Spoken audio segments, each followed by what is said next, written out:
You got somebody, hey, Jeff, shut up. No. I'm sorry, man. I blacked out for a second. This is Coach Bruce Pearl. I love the Field of 68 After Dark. I listen to it all the time. This is Duke head coach John Shire. Check out Field of 68 After Dark. This is Xavier head coach Sean Miller. I highly encourage you to take a look at After Dark, led by the one and only John Fanta. Now listen to you guys every morning when I'm getting ready. From the bluest of the blue bloods to the smallest of the mid-majors. This is Field of 68 After Dark. You bet it's Field of 68 After Dark on this Sunday night, March the 5th, on Sirius XM College, Channel 84. We're on YouTube. We're on Twitter. America, America, America, we are 1 week away from Selection Sunday. It is the most wonderful time of the year.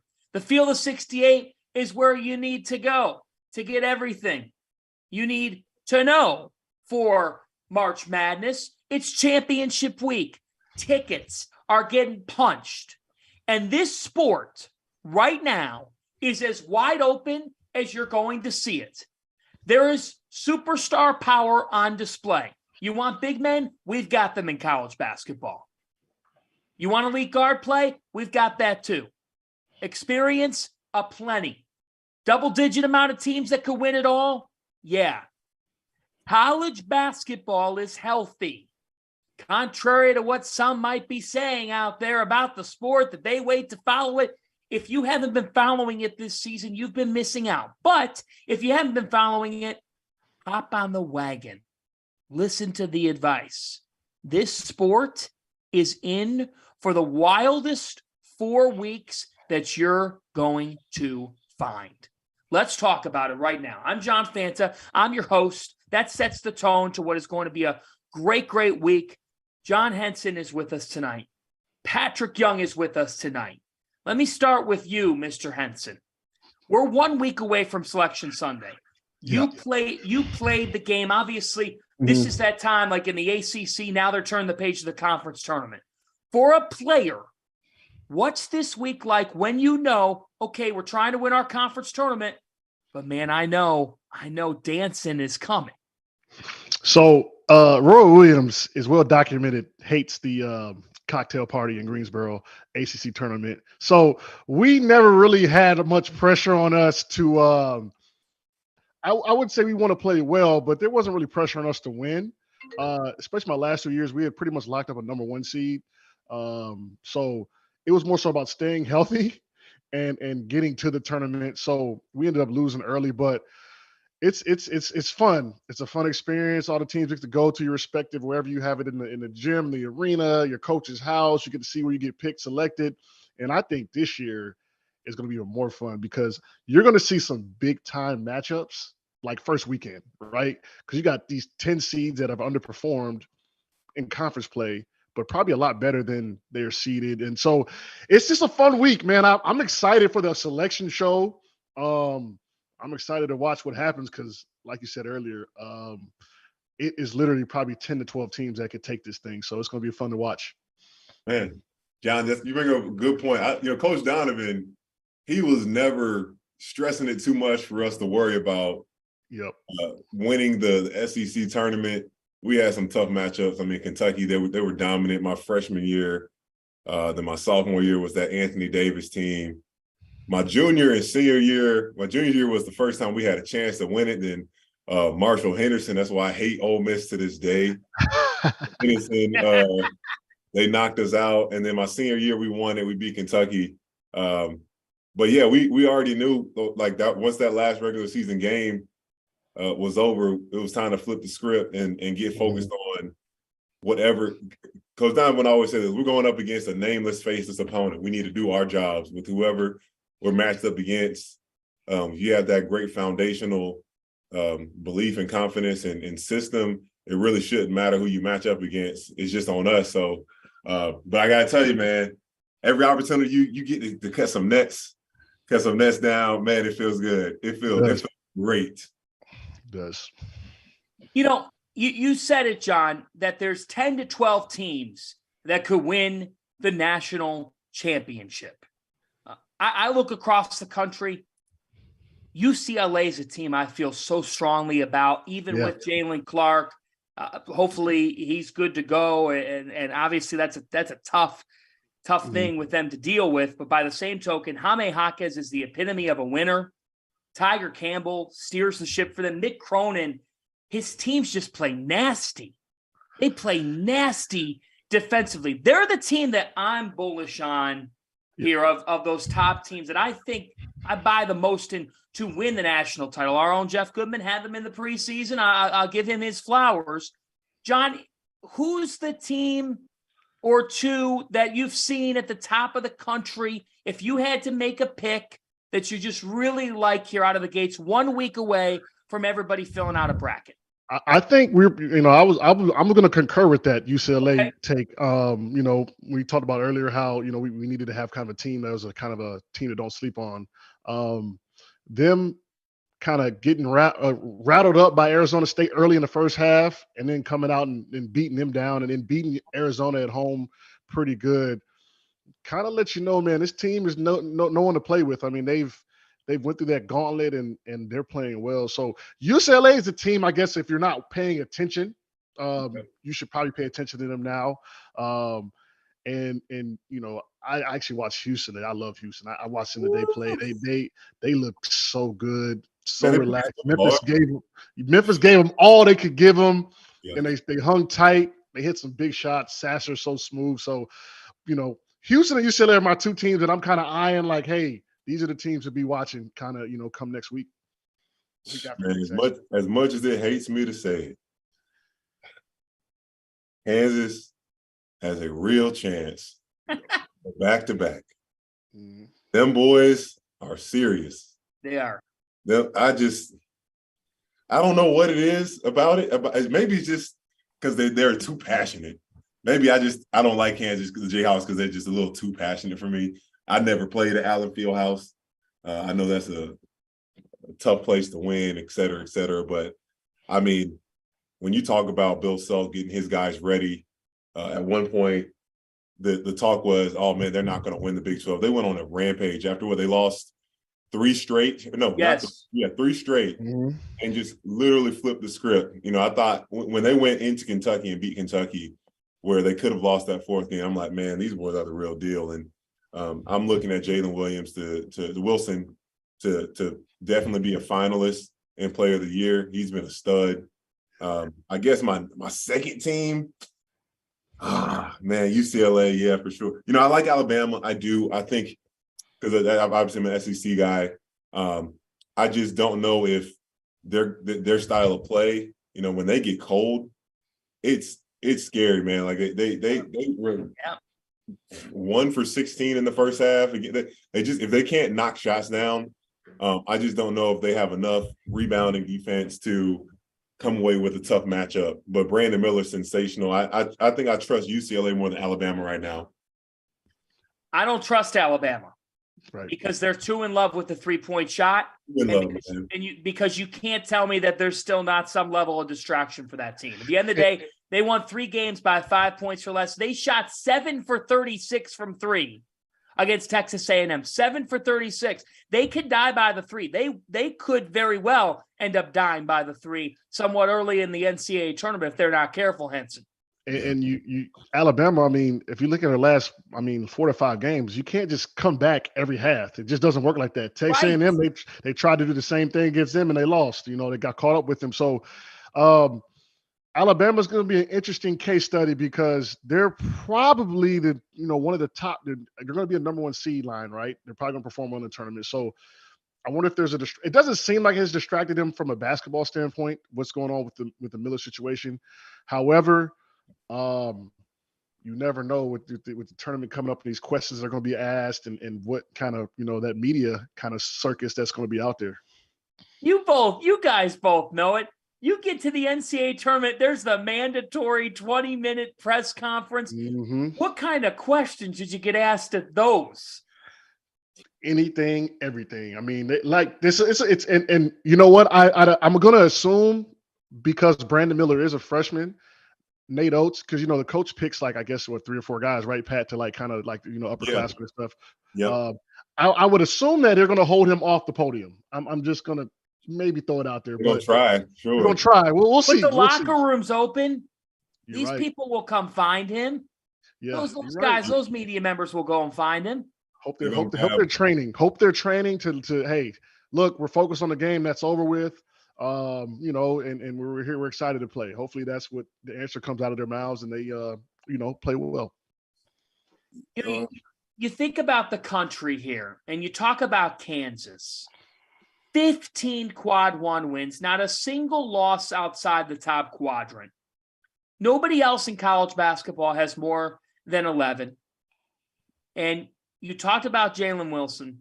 How about the fact that Kansas is 19-0 when DeJuan Harris scores at least 6 points? Dang, that's it. All he has to do is get to 6, and they're 19-0 when he's active, because Wilson's going to get his. And if Grady Dick's hitting shots, good night, because it just seems like he's the perfect Bill Self player.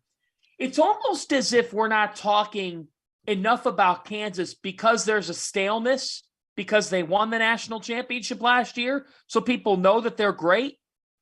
But they have as much of a shot to win this thing as anybody. They do. They're balanced. They figured out how to play offense, not having a true 5-man. That goes back to KJ Adams and what he has meant. They have a coach who's as good as anybody in the game. The Jayhawks can become college basketball's first team to repeat as national champion since Florida in 2006 and 2007 under Billy Donovan. And if Bill Self repeats, I think it's safe to say that he goes in the column of being college basketball's one of their 4 or 5 best coaches in the history of the sport. You got to throw them up there if they repeat. I like Kansas too, because in a year of so many ups and downs and so much inconsistency, they're solid. Like you're going to have to beat Kansas. You're going to have to beat them. They're not going to beat themselves. It's going to be a ball game.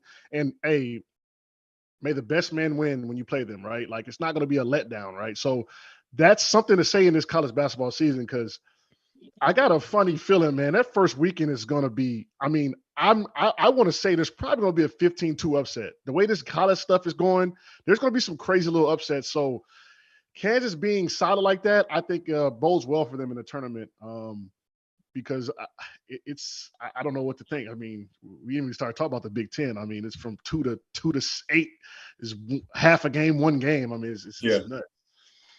No, John, off of that, or Fanta, off that one stat you just said on DeJuan Harris, because we know his playmaking ability.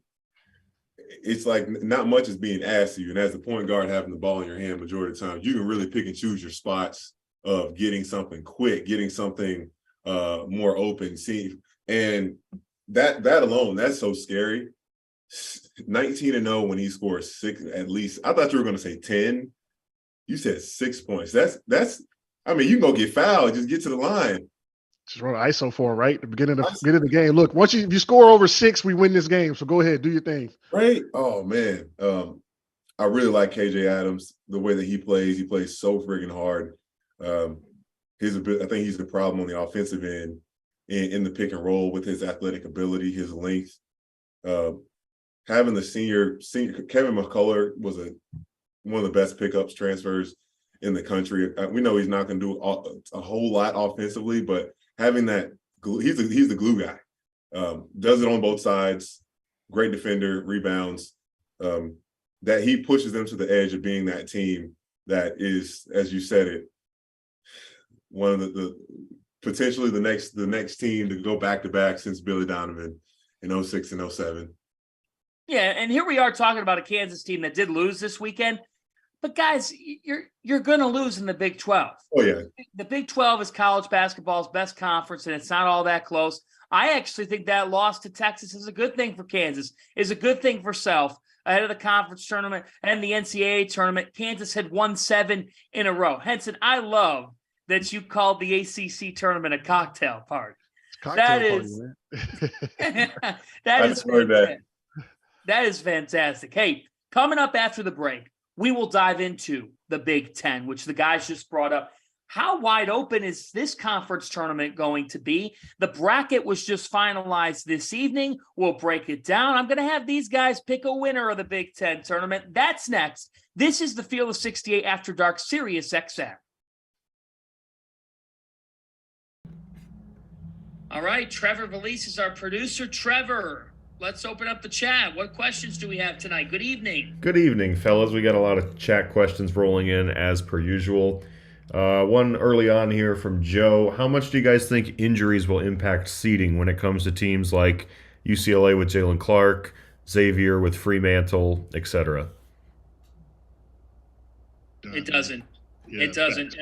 At this point, Zach Fremantle's out for the year. Jalen Clark, we're waiting on an MRI result, but the seeding's not going to get impacted because of injuries. You know, like Xavier doesn't get cut. Xavier's without Fremantle for the remainder of the year.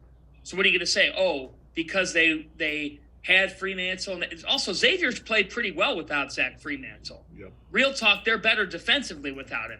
Their seeding doesn't get affected by those injuries. I think the only time an injury would impact anything was like, you know, if there's a fringe, fringe of a 2 or 3 seed, maybe a fringe of a 1 or 2 is a kind of a toss up, and there's your star players injured. But I don't think that matters in Xavier's case. What was his injury? Foot. Oh man. But Hey, quickly from Rob Doster in the chat. Henson in his prime, PY in his prime, 1-on-1 to 11. Who wins? No twos. Why are you trying to I'm not an offensive guy, so this would be a nasty game. However, whoever wins. 10 seconds. Yeah, I wasn't a huge offensive guy either. I just know John. Tell Rob, this is a trash There we go. question. Like, does he even watch basketball? Me and Pat aren't even one-on-one guys. Be just I be a was bunch just trying of to- jump hooks and jumpers. Jump No jump shots for me. No jump shot. Maybe one, just because you done blocked my shot 5 times at that point. I mean, you were defending yourself too, so I mean, it's gonna be real nasty. I wouldn't be able to I'd probably have to shoot. I mean, I'm not gonna be able to bully him. I was 215 in college, bro. Man. What does it take being a great shot blocker besides just having length?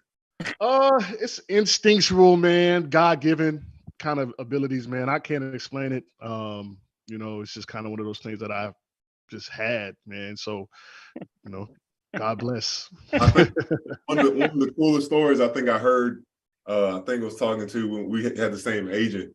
I think you were going to your NBA workouts and somebody said, John, just disrupt this whole workout. Like, don't let them evaluate anybody else by being a straight disruptor. And I'm like, dang, that's crazy. And you did. Like everything. For sure.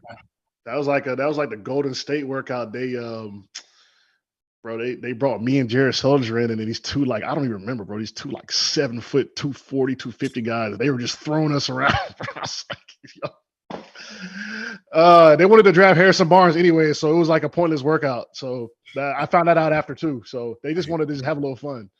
It's kind of messed up. as we welcome you back to the Field of 68 After Dark, Sirius XM College Channel 84 on this Sunday night, March the 5th. Patric Young and John Henson were just talking through if they were to play one-on-one, but it was a question that we got from our YouTube chat from one Robert Doster, and the question was just, John Henson basically sent the question into Mars. Yeah. It's just like Rob asked, hey, or one-on-one. I mean, yeah, me and Pat could play one-on-one, but it wouldn't be, it'd be at least on my end, it'd be a sight for sore eyes. I'm gonna be honest. It's not gonna be pretty. Be some hook shots, maybe. Yeah. Some jumpers, step backs, we'll have a good time. I'll be trying stuff. Yeah. I'll be out there trying some new stuff. It's like, what the hell are you doing? It's like, I don't know. Trying to score. Exactly. All right, let's talk about the Big Ten here. It was a loaded day in the conference, final day of league play, and the Big Ten bracket is set, everybody. Just getting finalized this evening with Northwestern capping off a road win over Rutgers. We'll get to the Scarlet Knights here in a moment. So you've got 11th seed Nebraska taking on the bottom-seeded Minnesota Golden Gophers in the opening round. Wisconsin, Ohio State in the other matchup. Buckeyes have actually shown some flashes here. And recent weeks, Wisconsin, a team that, well, floated around the bubble conversation, and here they are as a 12 seed with more than enough work to do. You've got these 4 teams at double buys. Top seeded Purdue, who will meet the winner of Michigan Rutgers. For all intents and purposes, the Scarlet Knights and Wolverines game has become a play your way out game. If the loser of that game has now really not given the committee any reason to put them into the field, the winner of that game stays alive, and we'll see what happens. It'll be Michigan State against the winner of Iowa and either Wisconsin or Ohio State. So that's the top side of the bracket. The bottom side of the bracket has Chris Collins and second-seeded Northwestern with a double bye. Give Chris Collins an extension yesterday. Northwestern is the best story in the Big Ten. It's amazing what this team picked at the bottom of the league has done this season. Boo Buie, Chase Audige, leaders, killers, defenders. They're tough. So the Wildcats get a double bye. They'll take on either Illinois or Penn State. Good 7-10 game in that conference tournament. You get Jalen Pickett on one side. Illinois has been all over the place. Then Indiana's the final team with a double bye. They are the 3 seed. They're at the bottom of the bracket. Hoosiers will get either Maryland or Minnesota, Nebraska. So you look at this conference tournament bracket. You look at the Big Ten. Patrick, I'll begin with you. Who wins this conference tournament? Man, I like Indiana. I like Indiana a lot. And maybe that's just because I'm a big Trace Jackson Davis guy. But I think with Hood Schifino, I think they have the depth and the tools to get it done. They've exceeded my expectations today. Obviously, it was a tight game between Michigan. I thought it was a must for Michigan to try and solidify their spot, but they just didn't have enough. I'm taking Indiana to get it done. I think they've shown the ability. I think they've gone 6-0 this year against Purdue. I just saw the stat. They've pretty much beaten everybody that they needed to beat since 1992. 6-0 in those games. I forgot the stat, guys. Forgive me, but I think they have the greatest ability to get it done, and I'm standing on that. I like Indiana, but I'm gonna go an outlier here because Michigan played Illinois tough overtime at their crib. Michigan played Indiana today tough at the crib. Indiana had to fight back. So I'm gonna go a desperate Michigan. Okay. To win. Wow. I'm gonna go a desperate Michigan because I love how they've been playing. I mean, they play with a little swagger. They lost the last 2 games, but I think they're in a spot where they need to win. And I think as of late, I mean, they've lost games, but they look good, man. And I think, Juwan Howard has the most tournament wins in the last 3 years of any Big 12 coach as well. So there's a little bit of experience in that as well. So I'm gonna go outlier with the Michigan Wolverines. You think if they beat Purdue, I don't want to skip over Rutgers, but if they beat Purdue, they're in? I think so. Yeah, like I just think like this. That's the mandate. Hey, look, we gotta win a couple games, and who knows what could happen because the Big Ten. I mean, who's to say, Ohio State or Wisconsin doesn't? It's a neutral court, and we know home court advantage in the Big Ten has been such a kind of a big thing. So it's going to be fun. That is one tournament that I wish I could be in attendance for, man. That is going to be fun to watch because all those early games really matter. Those games like ACC, like the Boston College versus the who they're playing, Louisville, like that doesn't matter. The first games in the first day matters. So that is going to be an all-out blast to watch those games in that tournament. Oh, man. I just Purdue had a week in which they reasserted themselves, winning the 2 games. They beat Illinois today. Illinois is the team that I want to fall in love with in this league, but they just have been so inconsistent. For a moment, I cannot believe, I mean this, I cannot believe Rutgers fall.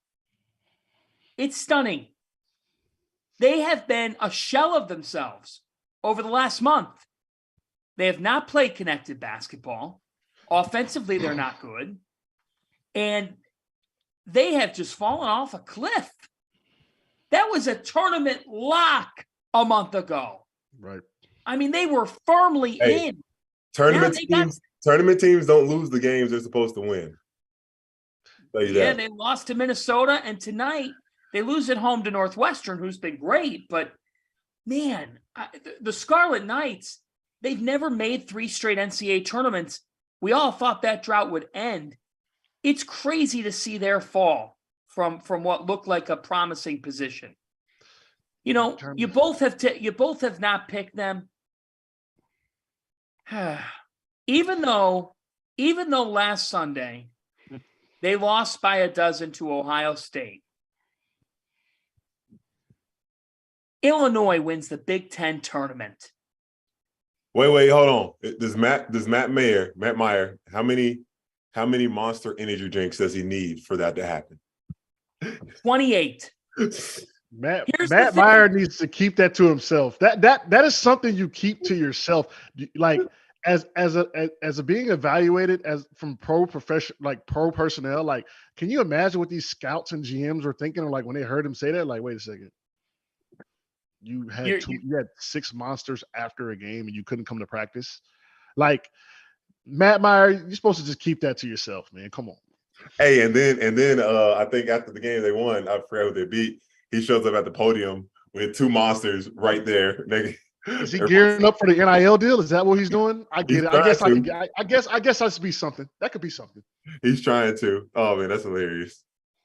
What are you doing, bro? I still couldn't believe that. And what are you thinking? But by the same token, Matthew Meyer is Matthew Meyer. There's only one of them, and he is unique. But he gives them a winning edge. Yeah. Illinois can win the Big Ten tournament. I'm going out on a limb and I'm predicting them to win the Big Ten tournament because I like Brad Underwood's team in that setting. I think they're a momentum-based club. Penn State's going to be hard. It's not going to be an easy game. But at the end of the day, they've got a lead guard in Terrence Shannon who can make things happen and set people up. Matthew Meyer is a big-time shot maker. Like Meyer can hit 3 or 4 in a row. All of a sudden you need a TO and you're thinking, what just happened to us? Coleman Hawkins needs to be great in this tournament. All the Coleman Hawkins criticism, all the downward talk, all the negativity, enough. Put it to bed. Show them why you're one of the best in the Big Ten. Illinois' problem isn't talent. Illinois' problem is sometimes that there's 2 or 3 days before some of their games. Yeah. I like the fact that they can just get up and keep playing. Illinois is built to win the Big Ten tournament. I like that, Fanta. I think it's important to for Illinois, obviously not to play through him, but to make sure he gets touches, day in danger. He can get some buckets touched down in the paint, consistency. Kind of haven't heard his name a lot as of late. Can't forget about the big. You can never forget about the big fella. Can't never forget about the big fellas. Now, did Purdue show you anything this week? They get 2 wins. They got a big performance today from their guards. Better performance. Did they show you anything? And do you guys have faith in Purdue?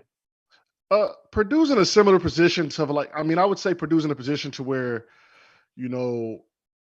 coaches in there like, hey guys, we need to take this tournament serious. Hey guys, we need to try to win some games. When in reality, we're not going to know what Purdue is until we see them in the field, because their motivation is going to be lacking. And as we know in college basketball, as you saw with the Texas win, with Michigan kind of taking you need a little bit of motivation, these times. So Purdue's fine. They did what they needed to do.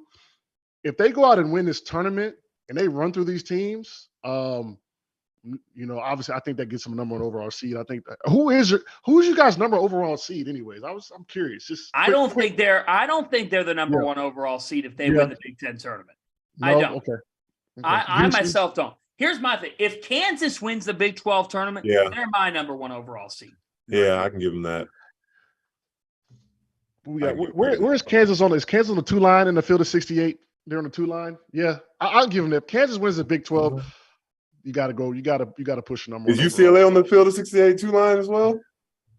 They got to be. They were on 2 line the last time I did this, but this is different. Checking right now. Fielding the 68, which is every Monday and Friday, 5 Eastern time on our platforms. UCLA was a 2. In their Friday bracket reveal, they had Alabama, Houston, Kansas, and Purdue on the 1 line. Alabama, Houston, Kansas, Purdue on the 1 line. Rocco Miller, as well as Lucas Harkins, Brad Wachtel, Andy Bottoms. Catch the show tomorrow, 5 Eastern time, every Monday and Friday. They'll break it down, but right now they've got Bama, Houston, Kansas, Purdue. I don't think Purdue's the number 1 overall seed, but if they win the Big Ten tournament, even if they get to the final, they should be on the 1 line. They stay on the 1 line. So say they make it to the final game, they don't win it. UCLA wins it. Is that not little? It's tough. UCLA doesn't own as many quality wins. Yeah. Mid-major conference. I mean, Purdue's up on them in did you just call the Pac-12 a mid-major? Yeah. Very, very top heavy. Extremely top heavy. Extremely top heavy. Like Arizona has kind of faltered, right? Like what's going on with them? And I don't think I've ever seen a team limp into March do anything. So it's going to be interesting to see what Arizona does and what their seeding is, because they're on the edge right now, man. The bracket I have, which was probably a month ago, they're on the number 1 line. So that should tell you something about what happened with them. After UCLA made it to the Final Four, out of being an 11 seed, anything is possible in my mind. I can't even. Yeah, anything is possible. We could very well see a double-digit seed make the Final Four this year. Maybe we'll try to scour through some teams and pick one for you all tonight to be smarter when you take out your pencils for Selection Sunday, which we're going to have full coverage for you on the Field of 68. We're going to pause here, take a quick timeout. You're listening to the Field of 68 After Dark Sirius XM. You're clear. All right, it's time to tell you guys about something very special we have going on, the Field of 68. This season, we are partnering with Run Your Pool, who will be hosting the official Field of 68 bracket contest. Rob Doster has actually worked with Run Your Pool before, which is why he was so excited to land this sponsor. They have more than 50 game types for every sport you can think of, from a traditional bracket pool to survivor games, head-to-head games. You can pick games, and Rob's favorite squares. Scoring is customizable. You can tailor your bracket rules to your pool. It is awesome. But here's the best part. Run Your Pool is giving away $1,500. $1,500 in cash prizes for free. Just sign up at the link in the description, play.runyourpool.com/field68. That's FIELD 68. Fill out a bracket and be eligible to win. We hope to see you guys on March 12th. Real ones already know what that date is. Run Your Pool. It's a chance to beat guys like us. You want to beat Henson. You will take great pride in beating Jeffrey Goodman. Great pride. There's no way Jeff has much right on his bracket. We got 5 seconds. Get to it. All right, I'll get to it. It's the Field of 68 After Dark, Sirius XM Channel 84. John Fanta, John Henson, Patric Young. Sunday night, March the 5th. 1 week from Selection Sunday, which means it's time to also track some bids. Those 32 automatic bids to the NCAA tournament. We've got 5 tickets punched out of the Atlantic Sun, a program that won one game in the 2019-20 season. Amir Rahim. Kennesaw State, the Owls, are going dancing for the first time. They beat Liberty. It was an awesome scene. The Owls, congratulations to Kennesaw State. They joined NCAA Division I in 2009. They win the Atlantic Sun. UNC Asheville, from 14 down with over 7 minutes to play against Campbell, Asheville comes back to shock the Camels.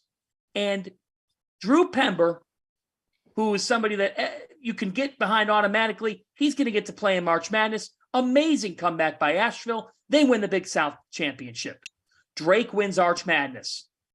They are loaded with experience. I'm calling it right now. Drake's winning an NCAA tournament game for the second time in 3 years. Bulldogs win the Missouri Valley tournament. FDU, Tobin Anderson, unbelievable story. Last year, that program was in the basement of the country. FDU wins by default since Merrimack's not eligible. That rule is terrible, but FDU is going dancing out of the NEC and in the Ohio Valley, Southeast Missouri State. SEMO. They win the Ohio Valley. They are going dancing. More bids to be handed out tomorrow night, folks. Furman and Chattanooga for the SoCon. Jake Stevens is now back for Chattanooga. Dan Earl taking that job from VMI, elevating to the Mocs. Furman, Bob Ritchie's got Mike Bothwell. He's got a veteran core. Remember, we had their game back in the Greenville Winter Invitational in December on the field of 68. Furman's loaded with talent. They're loaded with experience. Chattanooga's got Stevens, the heavy hitter. SoCon Final's going to be high level tomorrow night. We'll cover it on After Dark at 11 Eastern Time. But we turn now to the Blue Bloods, to a couple of Blue Bloods. We're going to talk North Carolina. I'm sorry, John Henson, but it's time. It's time for me to get an RSVP from Hubert Davis and North Carolina. They would have had to have been invited to my party, which, as you all know, they were not invited. And on Saturday night, Duke got their revenge. They got their revenge. And as we talk tonight, gentlemen, North Carolina got a nice win over Virginia after their loss to NC State. Sorry, unlike the majority of the people that cover this sport that gave them a pat on the back for beating Florida State and Notre Dame, we don't give pats on the back for beating bad teams. You had to beat Duke. It didn't happen. Henson, the floor is yours here on the Tar Heels going into the ACC tournament, which, in my opinion, they now have to win. So, shout out to Duke for having, Shire and his staff for having a great game plan. You tell they pretty much said, Leaky Black, if you beat us, we will go home. They really had nothing to lose. It was a great game plan. So you had Lively guarding Armando Bacot, and you had a 7-foot Filipowski sitting in his lap the whole night. And so, it was a tough. I literally, when I saw the game plan, I knew it was gonna be a tough game for them. They weren't hitting shots, they weren't hitting threes. They'd been on fire from three the last 2 or 3 games, so this was probably a natural regression in stats. And it's just been an epitome of the North Carolina season. Can't hit shots, a lot of bad shots. And it caught up with them. So now this cocktail party turns into what used to be a cocktail party, turns into a must-win, get your rest, buckle up your boots type of situation. And so, the Tar Heels, they're going to have to leave it all on the floor. I certainly think that they can beat any team in the field. Virginia probably in the second round is going to be really tough on a neutral court. But, just the type of basketball they play, kind of lower possession, not really scoring. It's just not the Tar Heel basketball we're used to seeing.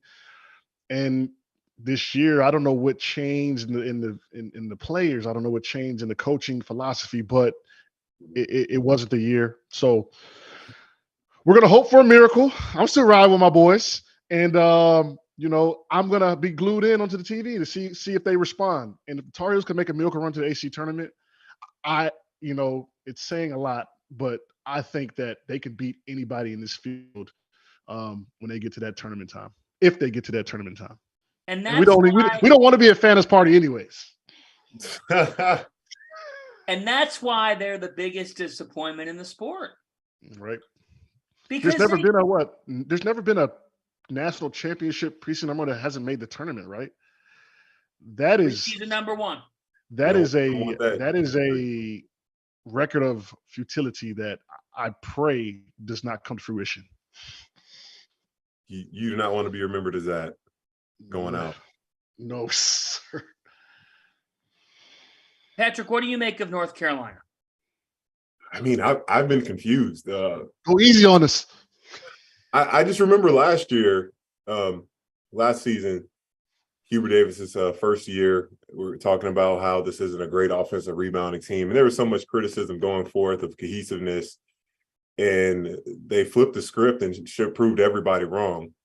I don't know if coming into this season, if there was just because I remember going into my senior year, we were a top team, projected to be top 10, whatever.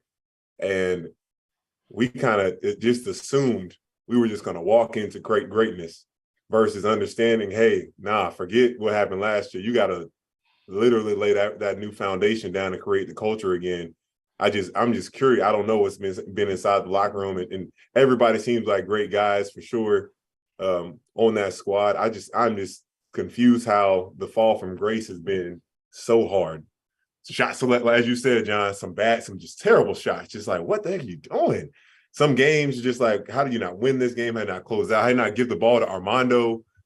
Give the ball to, and that's not even cliche. Armando is potentially going to, on that list for fondness as player of the year. So I think it seems as though Caleb Love has sometimes lost his swagger. I don't know, man. Brady Manick obviously is gone. You just wonder, was he that integral of a piece? Yeah, he was. But you wouldn't think they would lose it that badly. Yeah, I just think Duke was a game plan game. Shire and his staff put together a game plan. Like I said, Leaky Black shot the ball 16 times.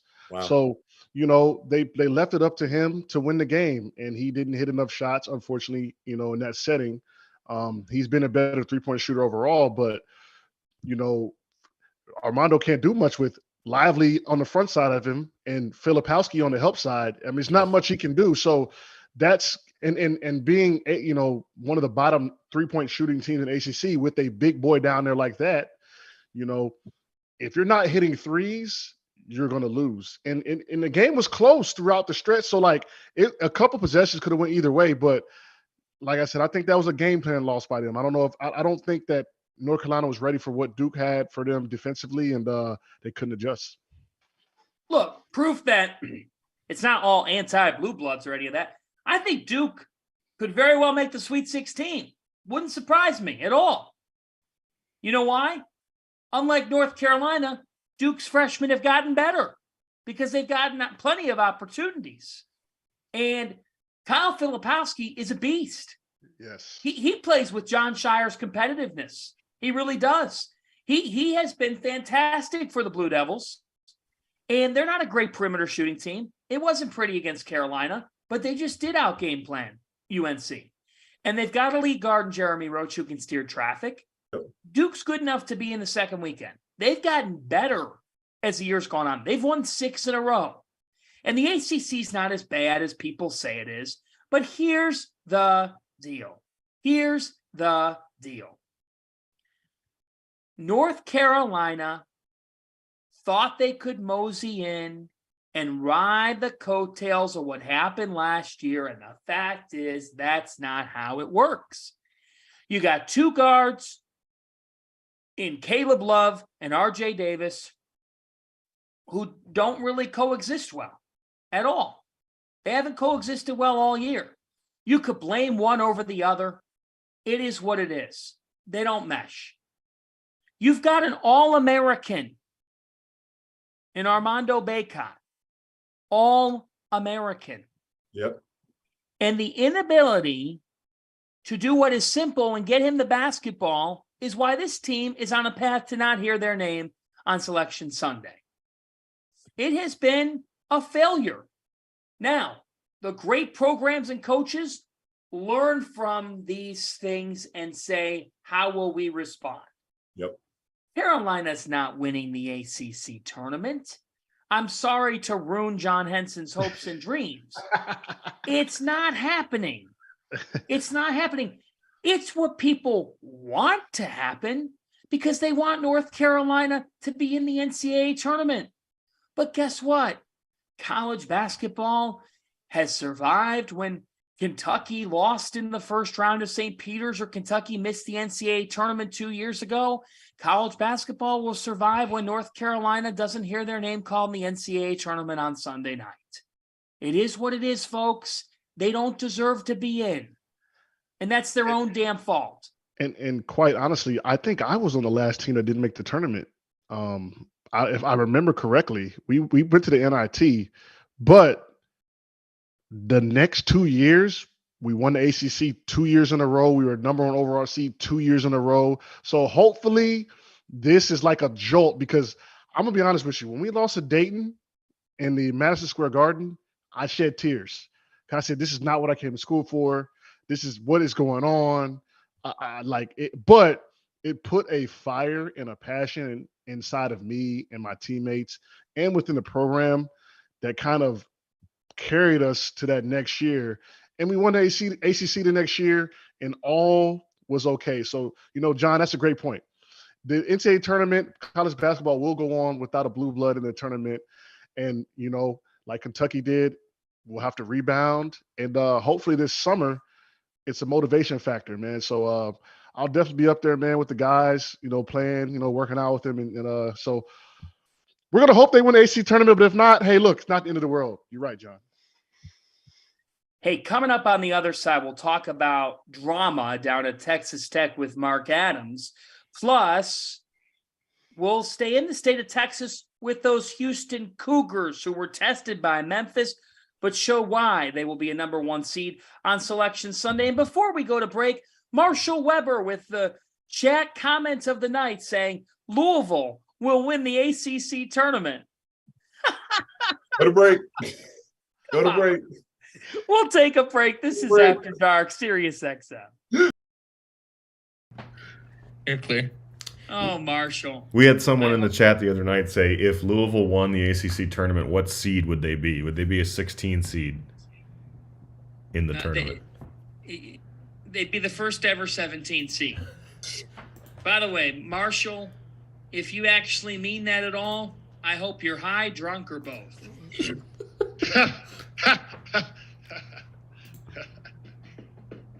That's good. What questions do we have, Trevor? Somebody did ask this, and I know, Fanta, you hit on this. Can Drake win a game in March? And I know you believe that. Absolutely. Absolutely. And they've got DeVries. They've got Tucker DeVries. He's big time. They're balanced. Darnell Brody's a really good big man. Are they going to be their 15 seed? No, they'll be like a 12 or a 13. Okay. I mean, right 5-12, now. At 5-12, there's been one 5-12 winner every year for like the last 10 years or something, right? Yeah. What else we got? Here's one from the 30. chat, also from me. I'll make it quick. Illinois is playing Penn State for the third time. They've lost both. General question: how do you guys feel about playing a team the third time you've already lost to twice? It's harder when you Penn State. Penn State. Yeah, it's harder. It's harder when you beat someone twice. When you lost, it's fun, right? But it's hard to beat someone 3 times in anything. I mean, darts, cards, basketball. So it's gonna be interesting. I remember my freshman year, or which year was it? My sophomore year, we lost to Kentucky all 3 times. That was the Anthony Davis team, and we got better as the season went on. We played them, but they got better too. So we were deflated after that last one. We're like, dang, man, we gave them literally everything we had. I don't think on our best day we would have beaten them. Patric Young, John Henson telling stories tonight. The former Florida Gator, former North Carolina Tar Heel, 1 week from Selection Sunday. This is Field of 68 After Dark. I'm John Fanta. We're presented by Bet Rivers. And hey, Field of 68 Daily is Mike Miller's daily newsletter. You can get caught up on everything you need to know college basketball. If you don't subscribe yet, what are you doing? This is the week to do it. Field of 68 Daily is a must read. It's in the inbox every morning. It's perfect with a cup of coffee and a donut. That's my prescription every single weekday for college hoops content. Let's talk about the big news of today, reported first by Jeff Goodman, exclusively by Jeff Goodman, Stadium Basketball Insider. We go down to Lubbock with this big news. Texas Tech suspending Mark Adams, their head coach, pending an investigation following a, quote, inappropriate, unacceptable, and racially insensitive comment made to a player last week. Adams told Stadium that the comments he made were not racist and that he was quoting a Bible verse when he told one of his players that there is, quote, always a master and a servant, end quote. Adams told Goodman that he was quoting the scripture and that it was a private conversation about coaching and when you have a job being coachable. Adams clarified with the scripture verse, and Adams said, I said that in the Bible that Jesus talks about how we all have bosses and we all are servants. I was quoting the Bible about that. Adams, who was 66 years of age, addressed the team the following day, but said it was to explain the situation. He said he did not apologize for his remarks. Now, that's one incident. Here's the other incident, folks. There's a separate incident that Jeff Goodman's reporting earlier in the season that the school is also investigating. This is Texas Tech coach Mark Adams, in which Adams spit on the same player. Adams told Stadium he had gone to the doctor, had a bad cough, and slobbered on the player during the game. Here's a quote. I can spit on you whenever I want to. One person close to the situation said Adams responded to the player. Adams told Jeff Goodman of Stadium he doesn't remember ever saying that, end quote. Patric Young, your reaction to this Mark Adams saga? Which one? Let's start with the Bible verse. You're a very religious-based person, as am I. What do you make of that situation? I want to give I always want to try to give the benefit of the doubt, and maybe he had great intentions in using that scripture to get to a point of a player being coachable and how he is striving as his authority. He sees the vision and striving to help his player. I just, there's plenty of other Bible verses that help get to that point that could do the same job. I think I don't know if that was just the right move in general, because you never know how somebody's going to internalize or take something. So it's always kind of better to ease on the more cautious side, especially if you're going to use. I'm not sure for this player, but maybe they are very spiritual and they didn't like that, how that scripture was taken out of context for him, or just the way that it was used. Especially if this player doesn't have a great relationship, and maybe this player is struggling with submitting to authority and in the sense of having a coach that's trying to coach you. So if that area is already kind of contentious, maybe it's going to be hard for him to even absorb whatever message Coach Adams is going to say, especially if that spitting incident is what happened before. I just can't see, the methods in which Coach Adams took were out of line, especially if it's the spitting thing. My coach spits on me. I don't really care what you got to say. I don't know if I could take it seriously, and especially if you're trying to throw some scripture at me with your hypocritical leadership, then it'd be really hard for me to, because then my mindset would say, you're a terrible leader. Why am I going to submit to you? That would be my mindset. Yeah, I think Pat hit it on the nail. The Bible's pretty expansive, so there's a lot of other things he probably could have said that could have been a little, I guess, better taken. The big thing for me that I see is his emphasis on not apologizing. I think that's what probably got people up in arms the most about it. Pretty much saying, hey, I'm not apologizing for what I said. It was a scripture of the verse. And so, that's his prerogative. And I understand that as a male. But I think the lack of sympathy or empathy is probably my biggest issue with the situation.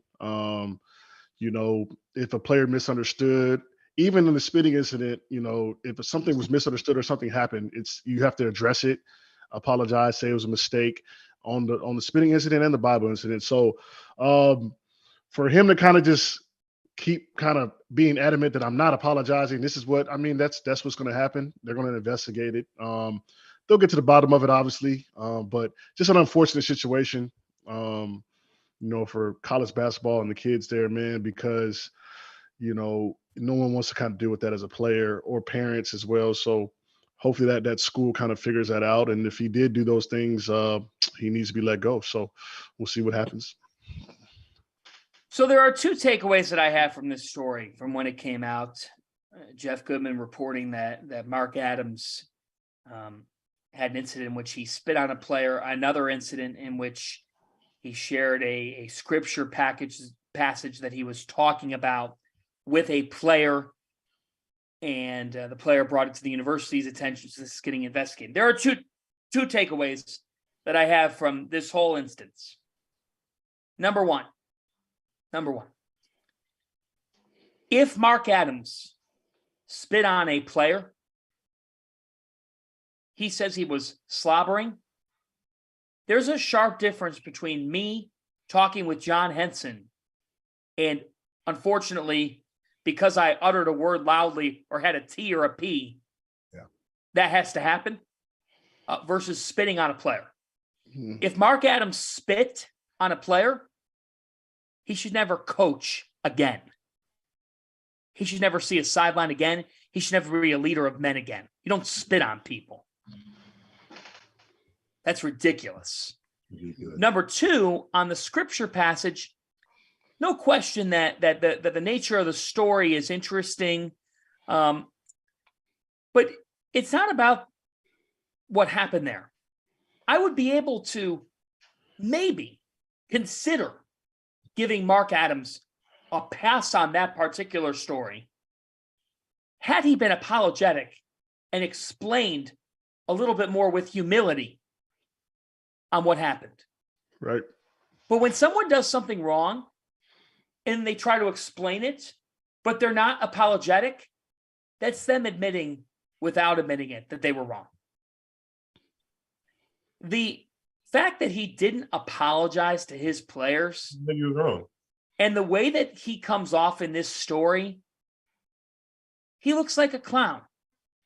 And maybe things will get reversed, but Mark Adams should not be coaching again if he spit at a player. End of story. No need for further discussion. Yeah, I can agree with that. Well said. Well said. All right. We can stay in Texas. There's plenty of Texas other Texas storylines. Fanta, you said we were going to stay in Texas. Yeah, we have 1 minute left. We literally have 45 seconds left. Oh. Quick, you got 10 seconds to tell me, what did Houston show you in beating Memphis? Go ahead, John. I mean, they showed a lot. They showed that they could. I think the biggest thing Houston showed was they played zone at the end of that game. I think it was just to sharpen up a little bit for the tournament. They could have played man. They played zone, and they still won. I got the Cougs, my Final Four lock. That's my Final Four lock. Just a great way to being number one team. You're going to get the best shot of everybody. They just showed that toughness and grit. Something that I didn't see. I didn't see Alabama have earlier this week, but yeah, I was impressed. That does it for us, everybody. Thanks for listening to After Dark. See you tomorrow. We had 2 minutes. I know. It flies. It flies. All right, it is time for the afters. The afters. Hey, we have YouTube commenters. We have somebody commenting in. By the way, love the afters intro. It's fantastic. Someone commented in, my coach spit on me daily, and it's the reason I'm the man I am today. And then he said, am I trying to audition for a job sitting on my high horse right now? So the person that wrote that, I'm not even going to mention them by name. No, I'm not trying to sit on a high horse. The report is that he spit on a player. He then said he was slobbering. What the heck is that? So he does acknowledge that there was a transmission of saliva from his mouth to a player in some manner. And what happened was he's probably yelling and some saliva transferred. And what happens when that happens, you go, hey, I am sorry for spitting on you. Didn't mean to. You don't just walk away. Yeah, act like it did happen. It happened. So that's probably something to that, man. So he's suspended. Texas Tech has had a wild season. I mean, a wild season. And I feel so bad for Kevin O'Banner, man. He should have stayed at Oral Roberts. Yep. They lost to Oklahoma State yesterday. They lose to Kansas by 4. They fought hard, and now they're going to have West Virginia on Wednesday. Mountaineers guys are going to hear their name called after beating Kansas State on Saturday. And I think West Virginia will now win that game, that 8-9 game in the Big 12 tournament. West Virginia's winning that game. How about West Virginia, man? I like West Virginia. Yeah. Solid, play hard. They got a bad draw early. I mean, what they have like 4 or 5 like top 20 teams in a row or something like that. So I like where they're at right now. We got people asking who's going to win the SEC tournament.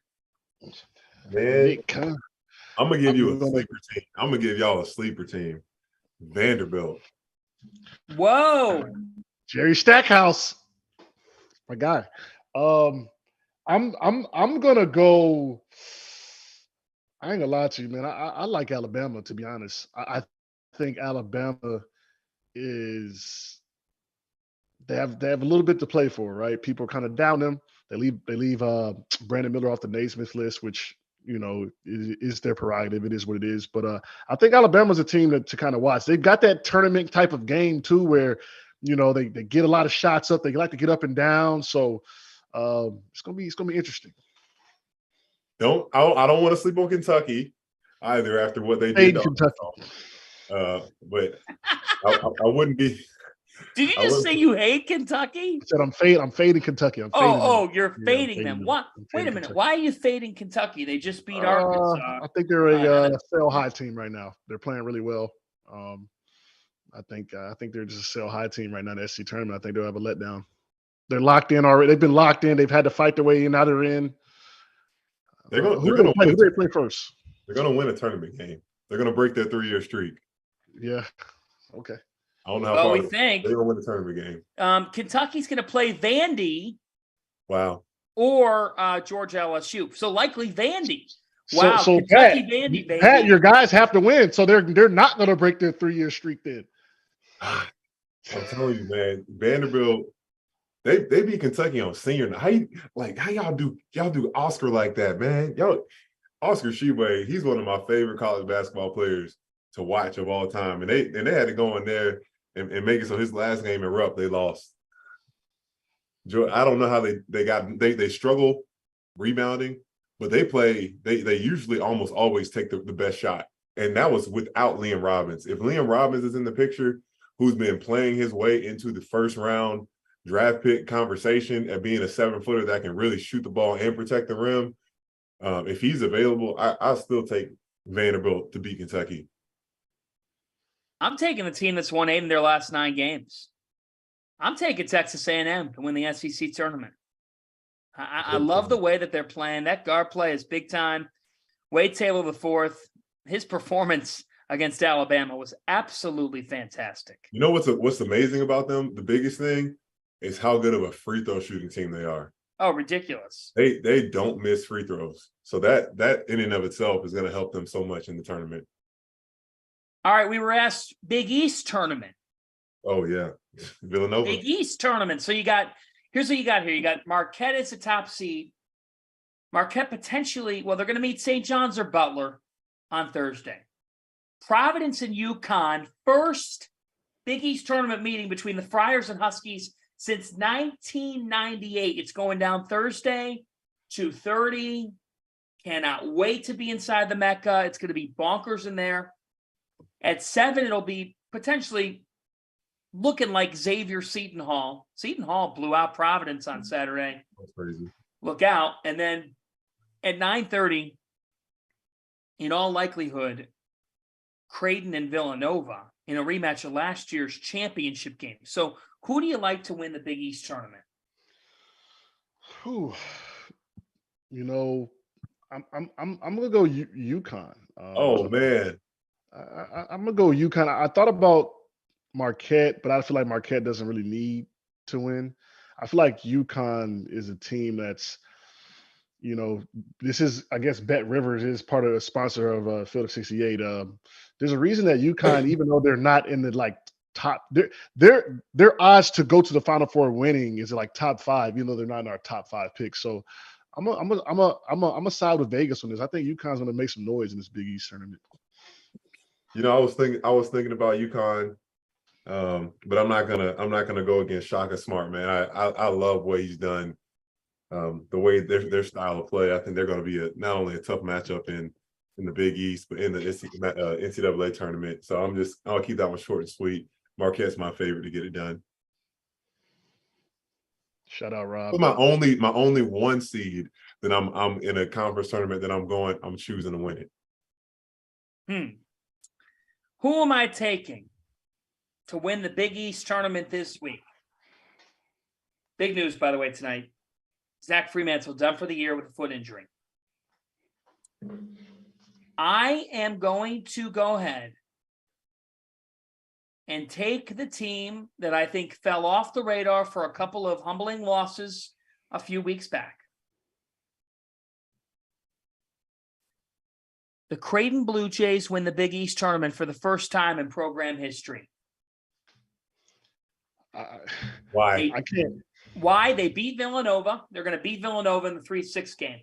I think they get revenge on Nova for what happened in Philly a couple weeks back. They'll be ready for that game. Greg McDermott will have them prepared for that game. They win that game.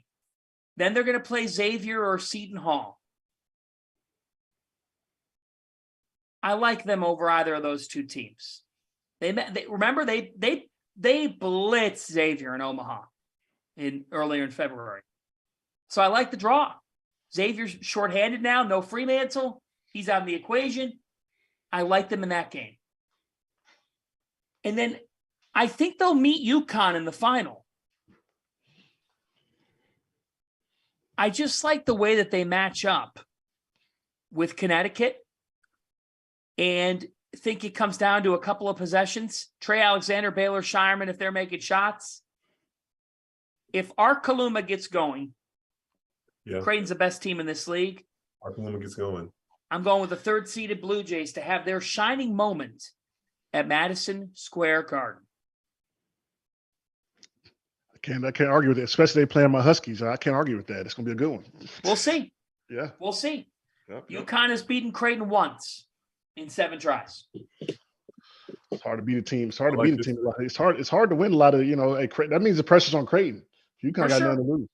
For sure. And don't sleep on Seton Hall to potentially upset Xavier.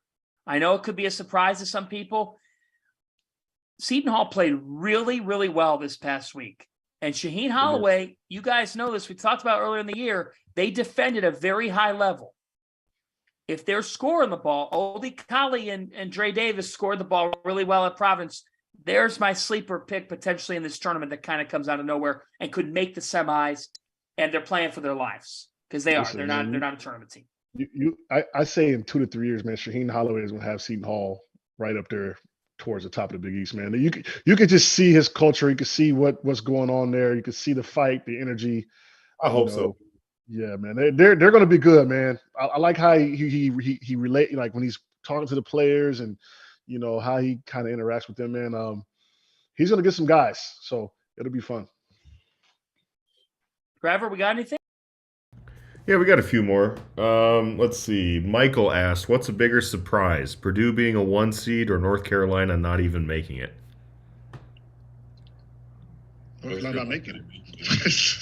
Purdue was picked to finish, I think, 8th in the Big Ten preseason. I'll remind you. Oh, you know what? I'm gonna go with Purdue.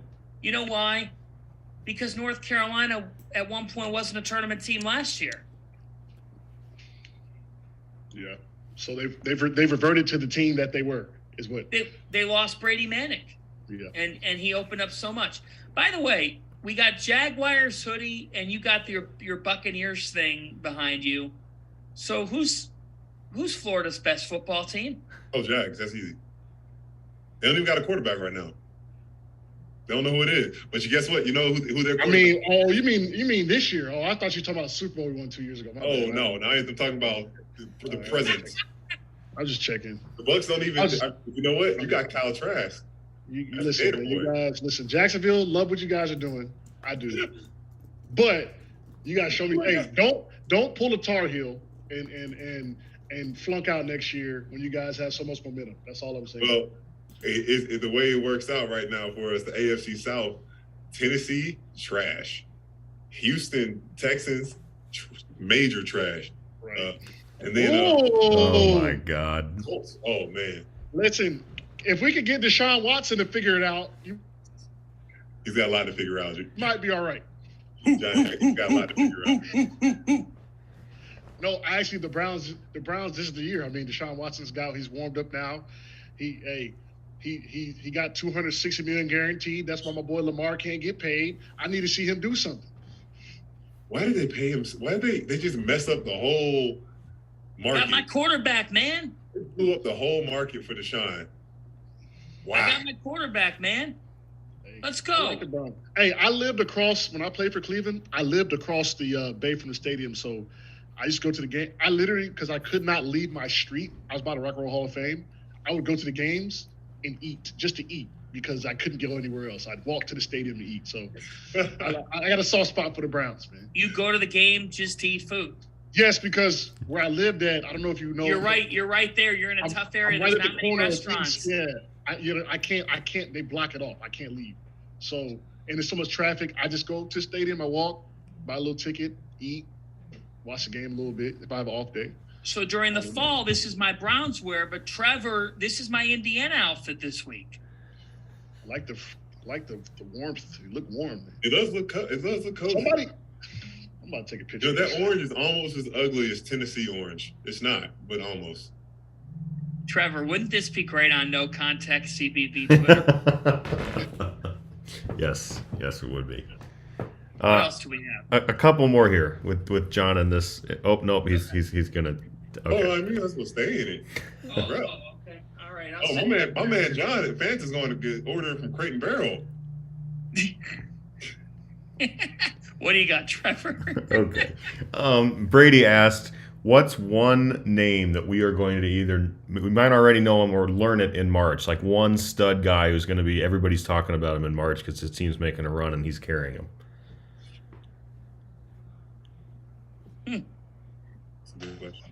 That's a really good question. Well, Marcus Sasser. Yeah, I mean, that's a good one. I like Marcus Sasser. Today, he kind of he impressed me today. I mean, he played well. He looked good. He looked confident. I like Sasser as a guy that people aren't talking about that are going to be talking about by the end of the tournament. That they're not talking about a lot. Yeah. Yeah, I mean, I think a guy that could come up big is Matt Bradley from San Diego State. By virtue of the Aztecs are so sound defensively. They've got balance. They could win multiple tournament games, and Bradley doesn't get discussed a lot nationally. So I think Bradley's a guy, I think we've talked a lot about him, but if St. Mary's gets on a run, Aiden Mahaney's going to be the star of the nation. Like, because he's just his game is so likable. It's so smooth. So those are two guys that I would pick. Maybe in the, like in the back half, it's another chance for Max Asmus to make storylines. Yep. If Charleston makes the tournament, Dalton Boland's going to win over the country because his nickname is Psycho D. He plays the game with his hair on fire. Dalton Boland's a name you should remember. All right? What else we got? That was some high-level college basketball talk right there. Yeah, that was high-level right there, Fanta.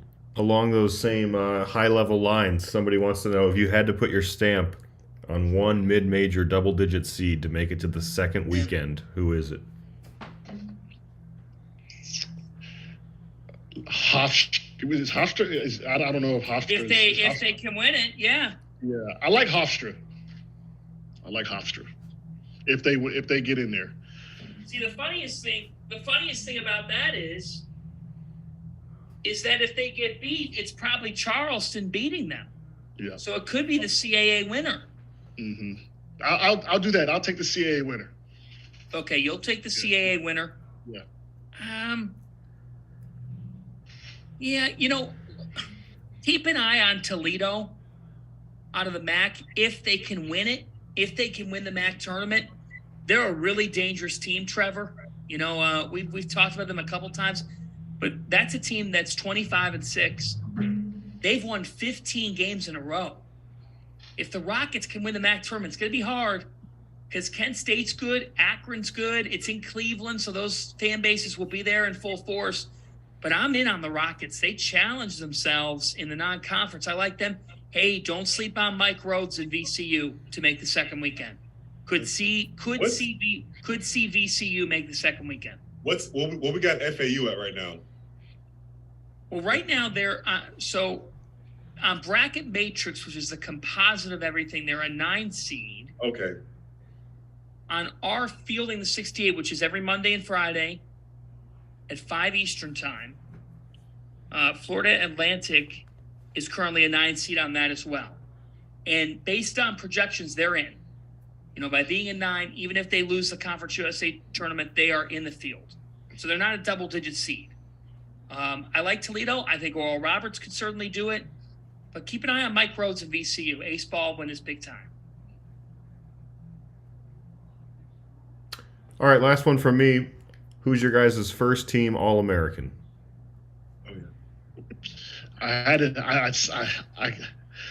Whoever gets, I'll probably pull it up, man. Let me see. So I got Zach Edey, Jalen Wilson, Trace Jackson Davis, Brandon Miller, and I'm gonna go Azuolas Tubelis. I had the same first 3 as you. I'm gonna throw Keontae Johnson in there. Ooh, I missed him. I like that. And at point, gosh, I just did 5 guys because I feel like it's going to be a big team. I'm going Marcus Sasser. Oh yeah, you're right. I'm going. I couldn't decide for I thought about Sasser, but I threw him on my second. Excuse me. So here's my first team All-Americans. Zach Edey, Trace Jackson Davis, Jalen Wilson, Brandon Miller, and after a lot of thought, and I put a lot of thought into this, because of his value, his overall productivity, and if you took him off his team, they might not even be a tournament team. I can't believe those words just came out of my mouth. I went with Drew Timme. Oh, wow. Timme, I put on there because he just wills Gonzaga. Tyler Kolek came very close to getting a nod from me for his elite point guard play. He's on my second team. Pickett's on my second team. I almost put Jaime Jaquez on my first team. I mean, best player. He's going to get Pac-12 Player of the Year, right? Pretty sure.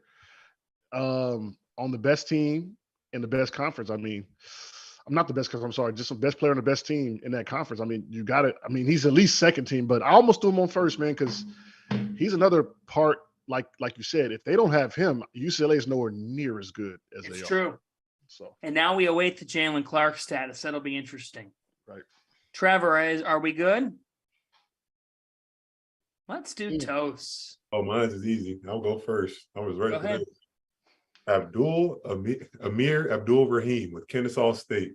As you said, they had won 1 game in 2019-2020 to making their first ever school appearance in the NCAA tournament. I had a chance to see them play Florida in the non-conference, and I was like, man, they look all right. Like they have a chance. They got honestly in the ASUN, and they did not disappoint. So toast goes to them. I'm hoping they can come away with the tournament win. I don't know where they're going to match up with, but they're going to play extremely hard, and they will not be out of that game by any means.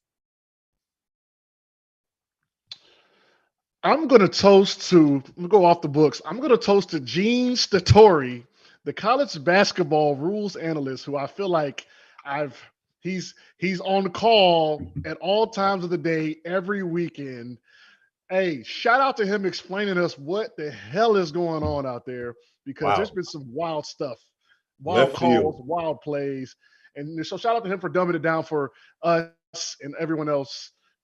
Cheers to him. Hey, I hope he's getting some rest tonight, because we're going to be calling him a lot next week. That's for Gene sure. Steratore, somewhere, I hope that Gene can have a drink. Is he in like a, you know how like Batman has like the cave where it's like 100 screens? Is that where he's at? It's I got to be, can't right? believe I can't believe you just toasted the officiating expert. That's amazing. Hey, I'm going to toast Drew Pember and UNC Asheville. First time they're going dancing since 2016. Mike Morrell, who's the head coach of Asheville, 4 years ago, they were in a lowly spot. I mean, you look at this program, and in 2018-19, in 2019, they were capping off a season in which Morrell's first year, they went 4-27. 4-27 4 years ago. Today, you're down by 14 to Campbell. You are staring at a loss. Season ending, all that. They come back from 14 down. They win. Drew Pember is a beast. He goes for 29 points. They got 24 points from Tajion Jones. Great win for Coach Morrell and the Bulldogs of UNC Asheville. They are going dancing. And I love tracking the bids. We got more conference tournament finals tomorrow. Congratulations, Kennesaw State, UNC Asheville, Drake, FDU, Southeast Missouri State. Those are the 5 going dancing. More to come tomorrow. We're getting those coaches, those players' reactions as well when they are clinching their tickets to the dance. We'll have more tickets punched tomorrow when we're back with you at 11 Eastern Time, Field of 68 After Dark. Check out the Daily in the morning. Check out the 3-man weave guys as well. Feeling the 68 bracket shows at 5 Eastern. For Trevor, for Patric Young, for John Henson, I'm John Fanta. Good night, everybody. We'll talk to you again in about 23 hours.